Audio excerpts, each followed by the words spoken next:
আরে আমি আপনাদেরকে কি বলবো, কি জানানোর জন্য আমাকে বলা হচ্ছে? আমি রাস্তা দিয়ে যেতে পারি না, বাস দিয়ে যেতে পারি না, বাজারে যেতে পারি না, হাঁটতে পারি না, কোনো জায়গায় যাইতে পারি না। আমাকে যেখানে পাই এখানে আলহামদুলিল্লাহ দালাল আমাকে আটক করে। আমাকে জিজ্ঞাসা করা হয় আপনি কেন শায়েখের বিরুদ্ধে কথা বলছে, অথচ একবার জিজ্ঞাসা করা হয় না উনার শায়েখ যা রাসূলের বিরুদ্ধে কথা বলছে এই কথা একবারও জিজ্ঞাসা করা হয় না। আমার শায়েখ যা রাসূলের বিরুদ্ধে বলছে ওই কথা একবার কেন জিজ্ঞাসা করা হয় না। আমাকে বারবার যেখানে পাই ওই জায়গায় তারা আক্রমণ করে, আমাকে আক্রমণ করে তারপর জবরদস্তি করে আমার কাছ থেকে তারা আমাকে ক্ষমা প্রার্থনা নিয়ে এইভাবে আমাকে লাঞ্ছনা বঞ্চনা করেছে। আমার রিস্ক হয়ে গেছে, আমি এখন কোনো জায়গায় যাইতে পারি না। মাহফিল প্রোগ্রাম করবো তো দূরে থাক, কোনো জায়গায় আমার সিকিউরিটি আমি পাচ্ছি না। আমাকে ইন্টারন্যাশনাল পর্যায় পর্যন্ত তারা হুমকি দিচ্ছে। এমন কোনো রাষ্ট্র নাই, সৌদি আরব, দুবাই, আবু দুবাই, কাতার, আমেরিকা, লন্ডন, ইতালি, ফ্রান্স, যতগুলা দেশ আছে সবগুলা দেশ থেকে আমাকে হুমকি দেওয়া হচ্ছে, বলা হচ্ছে যে আপনি গজল গাচ্ছেন। আরে বেটা আমি তো গজল গাচ্ছিলাম, গজল কি আর কেউ গায় নাই? গজল আর কেউ গায়নি? গাইছে না, গাইতেছে এখনো। তাহলে আপনারা ওনাদেরকে আক্রমণ করতে পারেন না, আমাকে কেন আক্রমণ করতেছেন? আমাকে কেন বারবার পরাস্ত করতেছেন? আমার উপর কেন জোরদস্তি করতেছেন? আপনারা আমাকে নরম পাইছেন? নরম পাইছেন? সত্যের পক্ষে কথা বলার জন্য কি নরম পাইছেন?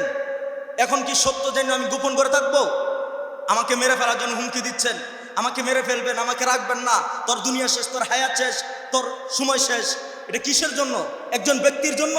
হায়াতের মালিক তো আল্লাহ, রিজিকের মালিক তো আল্লাহ। যে কয়দিন রিজিক আছে এই কয়দিনই বাঁচবো, তারপর সত্যের পক্ষে থাকবো, সত্যের সাথে থাকবো, মিথ্যার সাথে কোনোদিন আপোষ করতে রাজি হব না। মনে রাখবেন, বারবার যত আক্রমণ আসবে ইমানি বলিয়ান হয়ে রাজপথে রসুলের পক্ষে থাকবো ইনশাআল্লাহ, যতদিন বেঁচে থাকবো।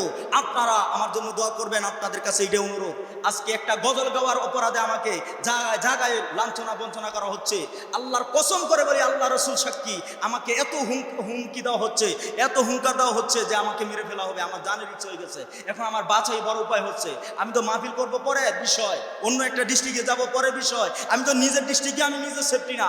আমাকে জায়গায় জায়গায় আক্রমণ করা হয়, জায়গায় জায়গায় আটক করা হচ্ছে, জিজ্ঞাসা করা হচ্ছে, যেমন এমন কি কবিরা গুনাহ করছি, শিরিক গুনাহ করছি, আমাকে জবাবদিহি করা হচ্ছে।